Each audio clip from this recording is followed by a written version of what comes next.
제가 어린 시절에 저희 집 옆집에 사셨던 한 아주머님이 저희 집 별채에 있는 창고에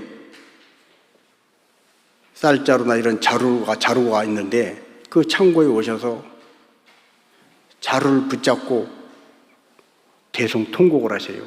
엉엉 우시는 거예요. 저는 어린 시절에 참 궁금했습니다. 한 50년쯤 전 일인데 어린 나이에 어머니에게 여쭤봤더니 저 아주머니는 왜 우리 집에 와서 저렇게 울까? 궁금해서 물어봤더니 어린 저로서는 이해가 되지 않는 대답을 들었습니다.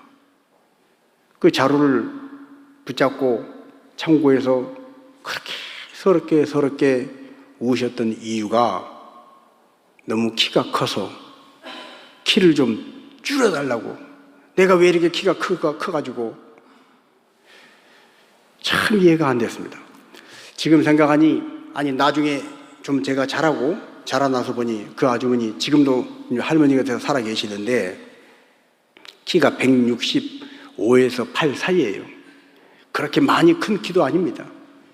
그런데 그 당시는 여성의 키로 165cm가 넘으면 큰 키에 속했는데 그 키가 그렇게 마음의 상처가 되고 서러움이 되고 그것이 응어리가 돼서 나는 왜 이렇게 키가 크냐고 키를 좀 작게 해달라고 자루를 붙잡고 하나님도 안 믿는 분이 그냥 누구인지 모르지만 대상은 누군지 모르지만 내 키를 좀 작게 해주세요. 내 키를 좀 짜부러지게 해주세요. 그렇게 기도하면서 그렇게 대성통곡을 하고 서럽게 울었다는 거예요. 저는 그때 들었던 그 이야기가 가끔 생각날 때가 있습니다.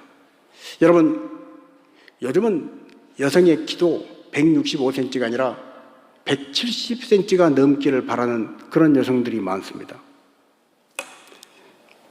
동의를 안 하시지만 요즘 젊은 애들이 그렇답니다. 170은 넘어야 된다고, 키 커야 된다고 여자애들이 그런다는 거예요. 그런데 165, 168 정도 되는 그 키가 너무 크다고. 지금 같으면 키가 클 수 있도록 하기 위해서 조숙증으로 인해서 키가 미리 다 자라고 안 클까 봐서 약을 먹고 수술을 하고 막 이런저런 노력을 할 거예요. 168이면 얼마나, 그나마 170은 못 되니까 약간 아쉬움은 있지만 그래도 이만하면 얼마나 감사하고 좋을까. 그러고 살 일이 그때 당시에는 그게 그렇게 한이 되고 그게 그렇게 응어리가 져서 한이 되어서 그렇게 통곡을 했다는 거예요. 어린 제가 볼 때도 왜 저렇게 우리 집에 와서 우나. 여러분, 우리 인생이 그런데 이와 같을 때가 자주 있습니다. 조금만 더 넓게 생각하면, 조금만 더 멀리 생각하면, 조금만 더 이렇게 생각이 튀어서 바라보면 감사할 일이고 기뻐할 일이고 오히려 자부심을 가지고 살아갈 일을 창피스럽게 여기고 수치라고 생각을 하고 열등감을 가지고 상처를 받았다고 그러고 잘못된 왜곡된 생각 속에 살아가는 사람들이 의외로 많다는 거예요. 우리는 인생을 살면서 조금 지나놓고 나면 그 일이 뭐가 대수인데 그때 그렇게 고민을 하고 밤잠을 못 자고 힘들게 그랬을까? 지나고 보니 아무것도 아닌데. 그래서 우리는 얘기합니다. 괜찮아. 다 지나갈 일이요. 조금 있으면 괜찮아져. 그러고 얘기를 합니다. 이게 그렇게 심각하게 울 일이요? 이게 그렇게 심각하게 나 못 살겠다고 죽겠다고 할 그런 일이요? 우리가 질문을 할 때 우리 스스로도 조금만 좀 뒤돌아보면, 조금만 좀 넓게 보면, 조금만 더 좀 멀리 내다보면 그렇구나, 이게 그렇게 죽을 일은 아니구나 하는 걸 알게 되는 것입니다. 그래서 우리는 인생을 살면서 약간은 착각하며 살 필요가 있습니다. 아니, 필요가 있는 게 아니라 착각하며 사는 것이 더 좋습니다. 여러분, 거울을 볼 때마다 근래에 심리학자들이 이렇게 분석을 해서 내놓은 거 보니까 거울 앞에 서면 남자고 여자고 다 과대망상증에 걸린답니다. 여성들은 거울을 볼 때마다 왜 이렇게 뚱뚱한 거야? 그러면서 더 살을 빼야 한다고 생각을 한다는 거예요. 남자들은 거울 앞에 설 때마다 이만하면 내 몸도 괜찮아 뭐 착각을 한다는 거예요. 여러분, 그런데 이 거울 앞에 섰을 때 긍정적인 의미, 내게 삶의 에너지를 주고 나를 더 밝게 하고 더 감사하는 사람으로 살게 만드는 착각이라면 얼마든지 해도 좋습니다. 반대로 그와 반대되는 생각을 할 때 오히려 나도 괴롭고 남도 괴로운 거예요. 거울 앞에 설 때마다 나는 왜 이렇게 못생겼어? 그래가지고 괜히 엄마한테 가서 따집니다. 나를 왜 이렇게 낳냐고.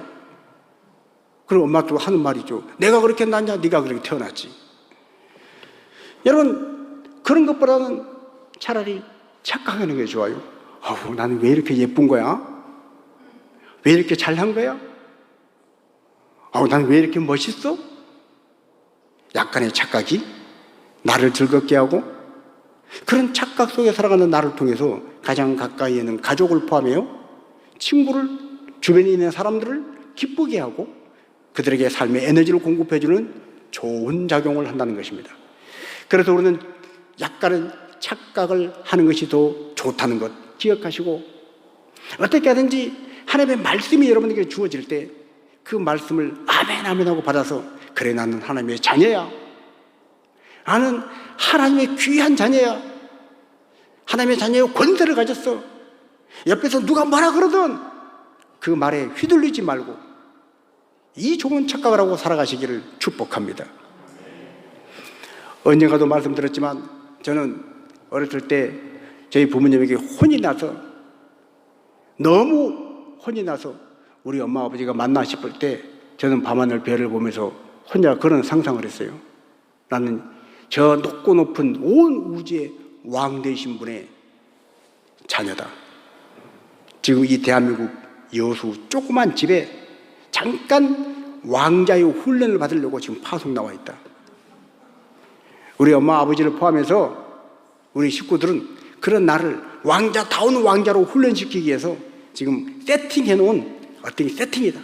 그렇게 혼자 생각하니까 그렇게 혼이 나서 방금은 막 안 좋았던 그 마음이 밤하늘 별을 보면서 그런 상상을 하면, 그렇지 아버지, 조금만 견디면 되는 거죠. 이렇게 착각을 했는데 그 착각이 얼마나 좋았는지 몰라요. 나중에 성경을 읽어보니까 착각이 아니더라고요. 왜요? 하나님이 내 아버지시잖아요. 나는 하나님의 자녀. 잠깐 이 땅에서 사람들과 환경과 여건들과 이 땅의 삶을 통해서 훈련받고 연단받고 이 세상의 고난과 문제를 통해서 하나님의 자녀다운 사람으로 훈련이 되어서, 그래서 이 다음에 천국 들어가면 하나님의 자녀로 영원한 삶을 살게 될 것을 성경에 기록해 놨더라는 거예요. 여러분, 그래서 약간의 착각은, 좋은 착각은 우리에게 유익하다는 것입니다. 자, 그래서 우리는 될 수 있으면, 될 수 있으면이 아니라 아주 작심을 하고 결심을 하고 인생을 바라볼 때 감사의 안경을 끼고 바라보시길 바랍니다. 믿음의 창으로 바라보시길 바랍니다. 기쁨의 렌즈를 끼고 그 틀을 가지고 세상을 바라보라는 거예요. 똑같은 사람, 똑같은 일, 똑같은 사건이 이 안경을 끼고 바라보면, 이건 죽을 일이 아니네, 이건 나에게 불행이 아니라 오히려 좋은 일이 될 수 있겠네, 오히려 이건 감사할 일이네.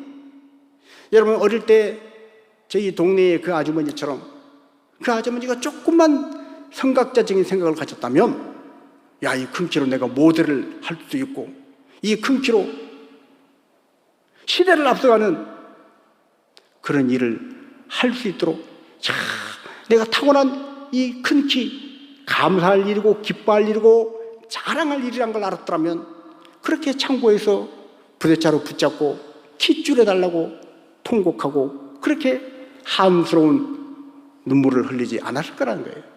여러분, 오늘 우리가 인생을 살아갈 때 삶은 당당하게 살아가고 기쁨으로 살아가고 감사로 살아가기를 축복합니다. 똑같은 길을 걸어가도 내가 어떤 렌즈를 끼고 있는가, 어떤 창을 통해서 바라보는가에 따라 달라지는 거예요. 저는 고군산도 갔을 때 그 조그만 그 항구에 있는 카페 2층에 올라가서 똑같은 바다 풍경인데 창 틀을 통해서 내다보니 너무 멋있게 보이는 거예요. 그래서 성집사님을 제가 막 유혹을 해서 앞서거니 뒤서거니 그 틀을 배경으로 사진을 찍었어요. 여러분, 똑같은 뷰도 어떤 창틀을 통해서 바라보는가에 따라서 예술작품처럼 보일 수가 있습니다. 오늘 이 성령 강림주의를 맞이해서 하나님의 거룩하신 영이신 성령님이, 진리의 영이신 성령님이 우리 안에 계셔서 내 안에 감사가, 사랑이, 진리가, 기쁨이 충만해서 그 감사로, 진리의 영으로, 기쁨으로 세상을 바라볼 때 별것 아닌 일이 감사하는 나의 그 감사의 고백과 감사의 해석을 통해서 정말로 감사한 일이 되어지고, 오히려 안 좋은 일이 기쁨의 창으로 바라봤더니 기쁜 일이 되어지는 이 놀라운 변화가 있어지기를 축복합니다. 그래서 사람은 정말로 어떤 틀, 어떤 안경을 가지고 인생을 바라보는 것가 참 중요합니다. 사람들이 세상을 바라보는 그 안경을 세계관이라고 합니다. 세계관. 또 살면서 작은 일 하나하나를 이걸 어떻게 해석하고 받아들일까 선택하고 결정하는 그 기준을 가치관이라고 합니다. 이 세계관과 가치관이 건강하고 밝고 잘 되어 있는 사람이 성공하는 삶을 살고 진정 행복한 삶을 사는 거예요. 조선을 세웠던 이성계, 태조 이성계가 한양을 도읍지로 결정을 하고 어느 날 무학 대사하고 둘이 한양 다 내려다 보이던, 아마 북한산 정상쯤 되겠죠. 올라가서 내려다보고 보니 야, 정말로 도읍지로 이만한 데가 없다. 그리고 너무너무 기분이 좋고 너무 들떠서 갑자기 무학 대사에게 농담을 하고 싶은 생각이, 충동이 일었습니다. 그래서 넘지 말아야 할 선을 넘고 말았어요. 대사, 내가 가만히 대사를 보니 대사는 참 돼지처럼 생겼네요. 무학 대사가 그 말을 듣고 하는 말이, 전하, 사람은 그 안에 뭐가 가득한가에 따라서 보이는 게 달라집니다. 내가 전하를 보니 참 전하처럼 왕처럼 보이네요. 무슨 말이에요? 이성계 안에는 돼지만 들어있고 무학대사 안에는 왕 같은 왕상이 들어있다는 거예요. 여러분, 오늘은 성령 강림절, 부활절 이후에 오순절 때 성령이 임하시리라 약속하신 그 약속처럼 성령이 임하고 성령을 받은 사람들이 기이한 일들, 각종 방언으로 기도하는 그 놀라운 일들이 생겼습니다. 그들은 이전에 세상적으로 보면 별 볼 일 없는 사람들이었어요. 세상적으로 보면 지식도 없고 세상적으로 보면 무시당한 사람들이었지만 성령을 받고 그들은 유창하게 각 지역 말로 방언으로 기도를 하는 것입니다. 오늘 우리식으로 표현하면 중국말로 기도하고요, 에스파니아 즉 스페인어로 기도를 하고 독일어로, 라틴어로, 프랑스어로, 영어로, 일본어로 막 기도를 하는 거예요. 아니, 저 사람이 언제 저런 공부를 했지? 저 사람은 우리와 같은 동네 사람인데 언제 저런 유창하게 저렇게 성령이 임하시니 이 놀라운 현상이 생겼다는 거예요.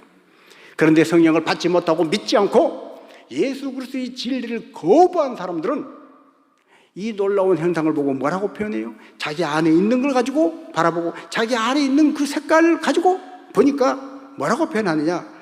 자, 사도행전 2장 12절 13절입니다. 다 놀라며 당황하여 서로 이르되 이 어찌된 일이냐 하며 또 어떤 이들은 조롱하여 이르되 그들이 세술에 취하였다 하더라. 아멘. 이 어찌된 일이냐? 당황했다는 거예요. 그러면서 그들이 한 말이 뭡니까? 조롱했다는 거예요. 아이고, 세술에 취했구나. 여러분, 성령의 충만을 받아서 방언으로 기도하며 그 영적인 세계에 하나님과의 깊은 교제를 나누는 기도의 이 차원을 꿈에도 상상도 못하고 이해도 못할 이 사람들은 뭐라고 표현한 거예요? 술에 취했다는 거예요. 자, 그러자 33절입니다. 하나님이 오른손으로 예수를 높이시매 그가 약속하신 성령을 아버지께 받아서 너희가 보고 듣는 이것을 부어 주셨느니라. 베드로의 정확한 대답입니다.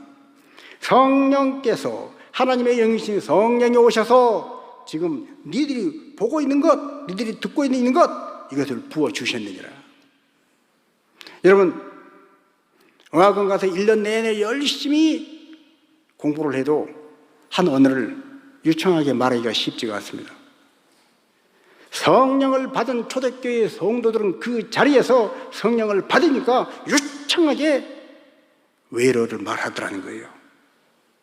이것을 너희가 지금 보고 있는 이 이해할 수 없는 상황, 당황할 수밖에 없는 이 상황, 너희가 듣고 있는 이 모든 것들, 이것을 성령이 부어 주셨느니라.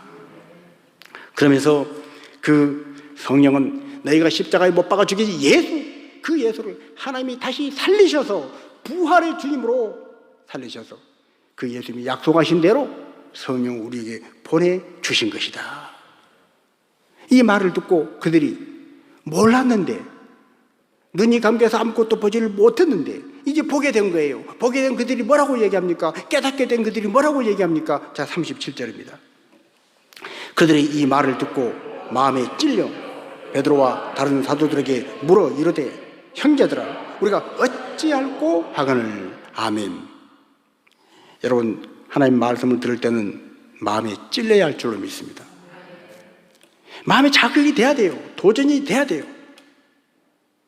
저희 아버님이 살아계실 때 저희 어머니하고 항상 두 분이 이렇게 의견이 맞지 않고 싸우면 저희 어머니가 하소연하는 말씀이 있습니다.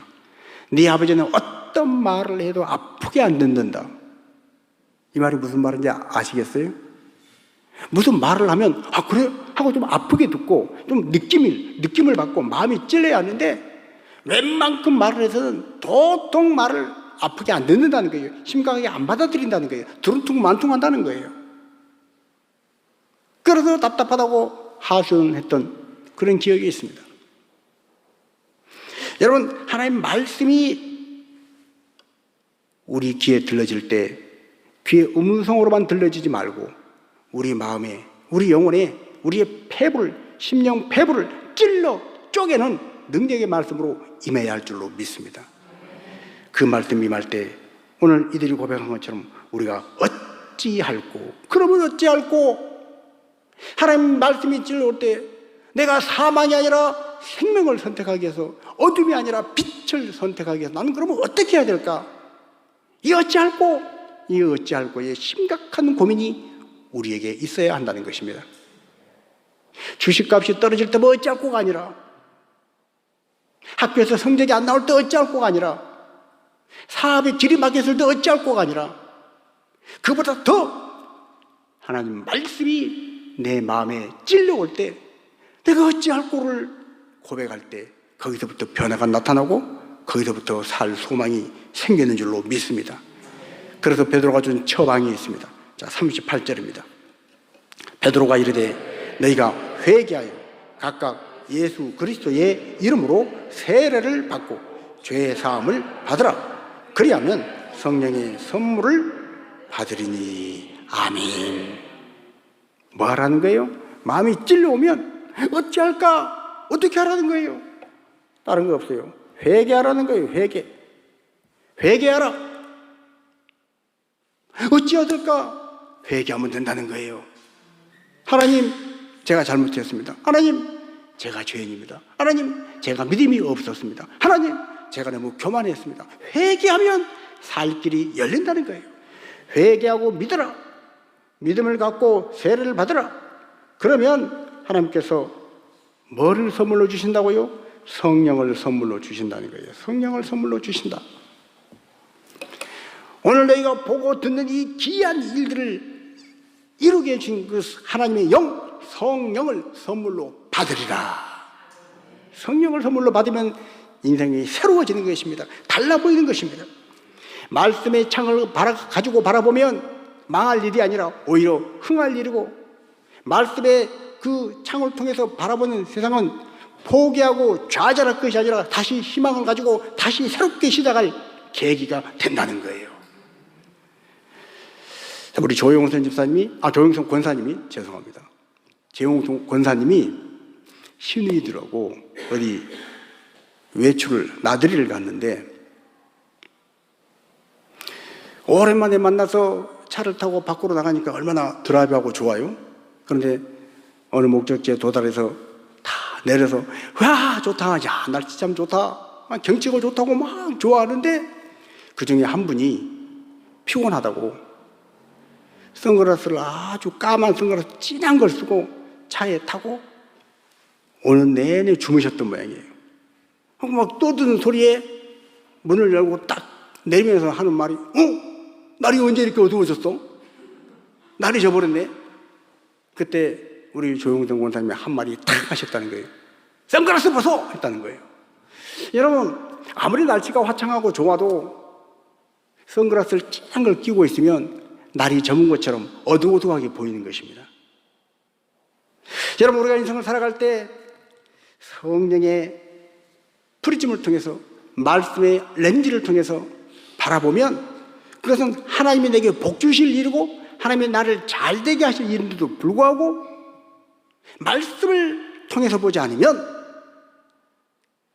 성령의 프리즘을 통해서 바라보지 않으면 원망할 일이 되고 불평할 일이 되고 낙심하고 포기할 일이 된다는 거예요. 그래서 우리는 말씀을, 내 마음에 찔려오는 그 말씀을 붙잡고 하나님 앞에 회개해야 합니다. 하나님 말씀에 빛을 비춰보니 내 마음이 너무 교만했네요. 하나님 말씀에 빛을 비춰보니 내 마음이 너무 욕심으로 가득 찼네요. 하나님 말씀에 빛으로 비춰보니 내 마음이 믿음이 없었네요. 회개하고 돌이켜서 겸손하게 믿음을 가지고 기쁨으로 감사로 나아갈 때 달라 보이는 것입니다. 달라 보일 때, 아하, 하나님이 내게 복을 주시려고 그렇구나. 신명기 말씀처럼 너희를 이 광야 40년 동안 광야에 그런 고초를 당하게 한 이유가 뭔 줄 아느냐? 그것은 마침내 너희를 낮추어서 너희에게 복을 주려 하심이라.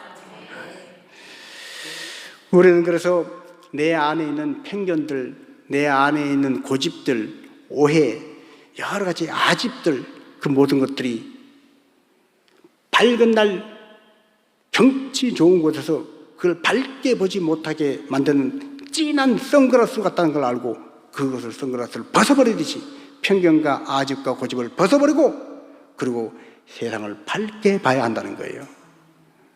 그러나 지금도 자기 고집, 자기 편견에, 자기 어떤 그 아류 속에서 갇혀서 그것만 옳다고 주장하고, 하나님께서 빛을 비춰주실 때, 말씀의 서강을 비춰주실 때, 성령의 감동을 주실 때 받아들이지 못하고 고집하는 사람들이 있습니다.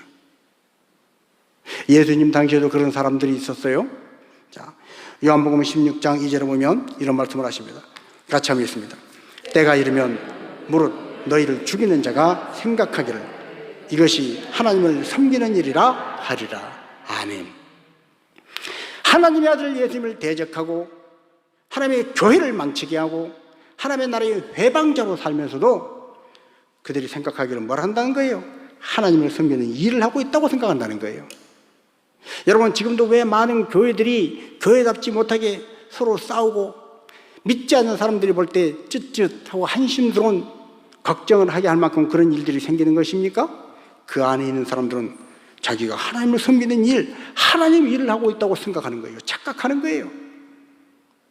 내가 하나님을 잘 믿으려고 그런 거야. 내가 교회를 위해서 이러는 거야. 여러분, 정말로 교회를 위한 것이라면, 정말로 하나님 나라를 위한 것이라면, 정말로 하나님의 일을 하는 것이라면 삼척 동자도 알만한 상식선에서 넘지 말아야 할 선을 넘지 말아야 합니다. 자기의 고집과 아집, 자기 편견 주장하고 끝까지 혈기 부르고 그런 거 하지 말아놔요. 그건 내려놔야 하는 거예요. 회개해야 하는 거예요. 그러나 끝까지 그걸 붙잡고 하나님의 일을 한다고, 그것이 정의라고, 그것이 의라고. 그래서 교회들이 시끄럽고 힘들고 어렵고 믿지 않는 사람들에게 손가락질을 당하는 것입니다.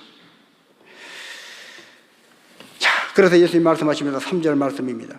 그들이 이런 일을 할 것은 아버지와 나를 알지 못함이라. 한마디로 하나님의 교회를 해치고 몸된 교회에 소외를 끼치고 하나님 나라를 회방하는 자들은 한마디로 아버지와 나를 알지 못합니다. 하나님을 알지 못하고 예수님을 알지 못함이라. 심각하게 표현하면 구원받지 못한 사람이다. 성령을 받지 못한 사람이다. 거듭나지 못한 사람이다. 예수님은 아주 명확하게 말씀을 하십니다. 그가 아무리 장로의 직분을 받고 그가 아무리 교계에서 큰 직함을 가져도 하나님의 성령의 인침을 받지 못한 자는 겉으로 아무리 요란하게 하나님의 일을 한다고 큰 소리를 쳐도 오늘 예수님 말씀과 같이 하나님 아버지를 알지 못한 사람, 예수 그리스도를 알지 못한 사람이라는 거예요.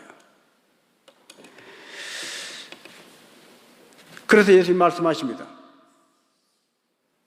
앞으로 되어질 모든 일들에 대해서 이렇게 예언을 하시고 제자들에게 12절 말씀입니다.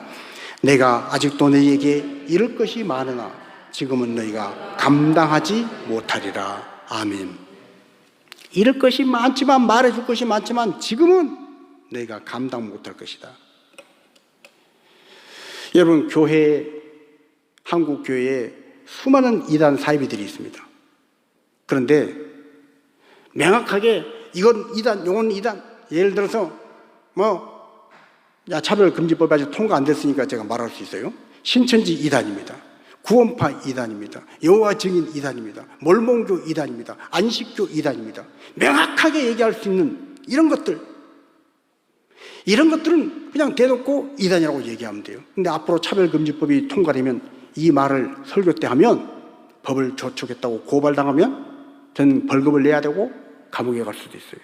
그래서 우리는 차별금지법, 말도 안 되는 그 법을 제정하려고 하는 사람들, 그걸 서명운동을 통해서 저지하는 것입니다. 자, 그런데 이렇게 명확하게 누가 봐도 이단 사입이 이상한 것, 아니 어떻게 부모도 못 알아보고 가정을 깨고 거기에 푹 빠져들어요. 이건 명확히 정상적인 것이 아니죠. JMS 정명석, 누가 봐도 그 비정상적이죠. 어떻게 젊은 여자애들을 상대로 그렇게 성적으로 문란한, 그건 인간이기를 포기한, 종교 이전의 인간이기를 포기한 것입니다. 이렇게 뚜렷하고 분명한 것은 말할 수 있지만 애매한 부분이 있습니다. 정상적인 교단 안에 있어요. 정상적인 교회예요. 목사님이에요. 장로님이에요. 권사님이에요. 그런데 그런 분들이 얽히고 설킨 그 문제를 진리는 사실은 이것인데 그걸 다 드러내고 다 말을 하면 감당 못할 부분이 있다는 거예요. 오늘 예수님이 제자들에게 지금은 내가 감당하지 못하리라. 다 뭐가 진리인지 다 까발리고 다 드러내고 싶지만 그랬다가는 상처받고 시험 들 사람이 많기 때문에 그렇게 말하지 못할 부분이 많다는 거예요. 그런데도 불구하고 감당하지 못할 그런 일들이 비일비재하고 그런 일들이 도처에 깔려있지만 그럼에도 불구하고 진리의 성령님이 오시면 그것이 해결된다는 거예요. 자, 우리 13절입니다. 그러나 진리의 성령이 오시면 그가 너희를 모든 진리 가운데로 인도하시리니 그가 스스로 말하지 않고 오직 들은 것을 말하며 장래일을 너희에게 알리시리라. 아멘. 그러나 진리의 성령이 오시면 그가 너희를 모든 진리 가운데로 인도하시리라. 진리의 성령님이 오시면 겉으로 봐서는 멀쩡한 교회, 멀쩡한 목사, 멀쩡한 장로, 멀쩡한 그리스도인이지만 그것들이 진리의 성령 안에서 성령님이 깨워주신 그 안에서 분별해 나갈 때 그때는 감당이 되어지고 그리고 어떻게 해야 할지, 어디가 살 길인지, 무엇이 진리인지 그 길로 인도해 주신다는 거예요. 그래서 우리는 진리의 성령님이 우리를 인도해 주시도록 기도해야 합니다. 교계에 되어진 많은 일들, 뉴스에 나오는 일들, 그런 것 듣고 불신자들, 내가 이러니까 예수 안 믿어? 믿음이 약한 사람, 난 이래서 교회 안 다녀? 믿음이 있다고 하는 사람도 그런 말들을 자꾸 들으면 혼란이 생기고 이게 옳은가 저게 옳은가 혼란스러울 때 진리의 성령께서 내 안에 계셔 가르쳐 주시면, 분별하면 마음에 상처받지 않고 흔들리지 않고 혼란 겪지 않고 분별해 나갈 수 있고 감당할 수 있는 자가 된다는 거예요. 그래서 우리는 성령의 충만을 위해서 기도해야 하는 것입니다. 세상살이에 보면 이해되지 않는 일들이 많습니다. 사람들은 그 일을 위해서 이해되지 않는 그 일 너무 억울해서 분해서 술을 마시고 술 취해 삽니다. 그러나 에베소서 5장 18절은 술 취하지 말라. 이는 방탕한 것이니 오직 성령의 충만을 받으라. 아멘. 성령의 충만을 받으면 이해되지 않고 혼란스럽고 혼돈스러운 그 모든 것들에 성령께서 감당케 하시고 성령이 가르쳐 주시면 그 모든 속에서 어떻게 말씀으로 어떻게 믿음으로 이겨야 할지를 알게 되는 것입니다. 특별히 하나님은 사랑의 하나님이시지만 동시에 사랑하는 공의의 하나님이십니다. 교회 다닌 우리 믿는 사람들은 말할 것도 없고 믿지 않는 사람들도 하나님이 사랑이시라는 것을 다 알고 있어요.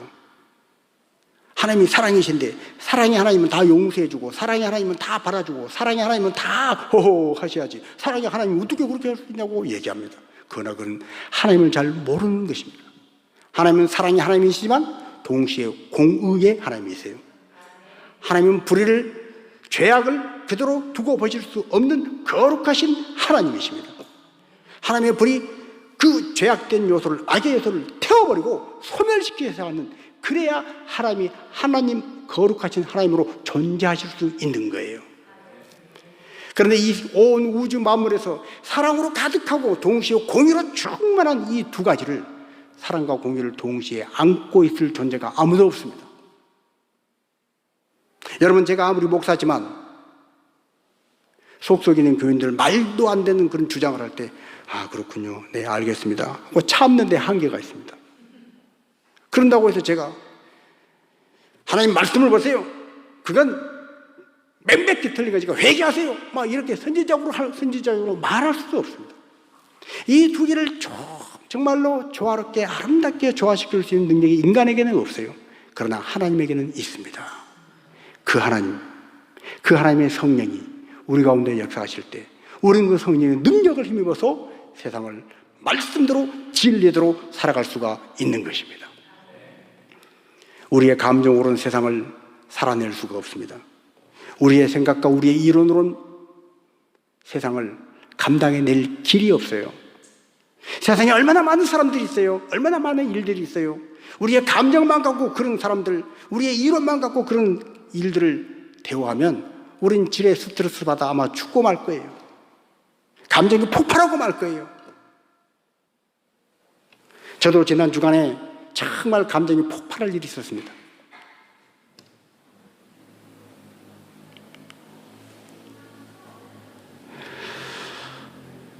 그러나 우리는 감정으로 사는 자가 아니라 믿음으로 사는 자다.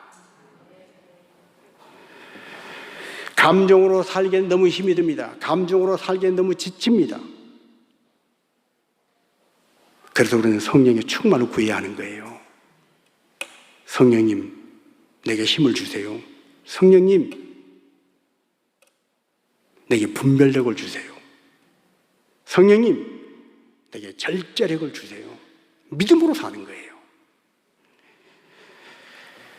성령의 충만을 위해서 기도할 때 내 안에 있는 모든 불의한 것들, 어둠의 세력들이 빠져나갑니다.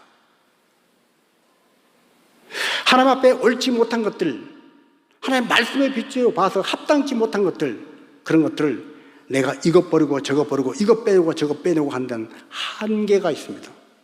하나 빼내면 다른 것이 또 들어와요. 하나 버리면 다른 것들이 또 들어와요. 그땐 다른 방법이 없습니다. 말씀으로 채우는 거예요. 성령의 능력으로 채우는 거예요. 내 안에 성령으로 말씀으로 가득 채워놓으면 옳지 못한 것들이 저절로 빠져나가는 것입니다. 감정이 솟구쳐 올라올 때 감정대로만 살면 너 죽고 나 죽자. 감정으로 나가면 끝나는 거예요. 그럴 때 말씀으로 채우고 성령으로 채워서 그 감정을 다스리고 감정이 빠져나가도록 할 때 그때에 생명의 서강이 비치기 시작하는 것입니다. 그렇습니다. 진리로 채워야 합니다. 진리로 채우지 않으면 우리 안에 있는 비진리를 우리 스스로 다 빼내고 해결하고 살 수가 없습니다. 오늘 성령 강림 주일입니다. 우리 모두가 성령의 충만을 받으면 감당할 수 있는 사람이 되고 성령의 충만을 받으면 하나님의 말씀의 그 창을 통해서 이 세상을, 사람을, 환경을 바라볼 수 있습니다. 그렇게 바라봐야 살 길이 열립니다. 그렇게 바라봐야 키 큰 것, 남들이 다 부러워하고 좋아할 것, 그것 때문에 한스럽게 통곡하고 울었던 50년 전 그 아주머니 같은 그런 모습이 아니라 당당하게 감사하며 기뻐하며 살아갈 수가 있는 것입니다. 우리가 성령 충만을 위해서 기도할 때 교회가 살고 가정이 살고 우리 각 심령이 살아날 줄로 믿습니다. 그렇게 하시라고 예수님은 우리에게 성령을 보내주셨고 성령의 충만을 받도록 기도하라 말씀하십니다.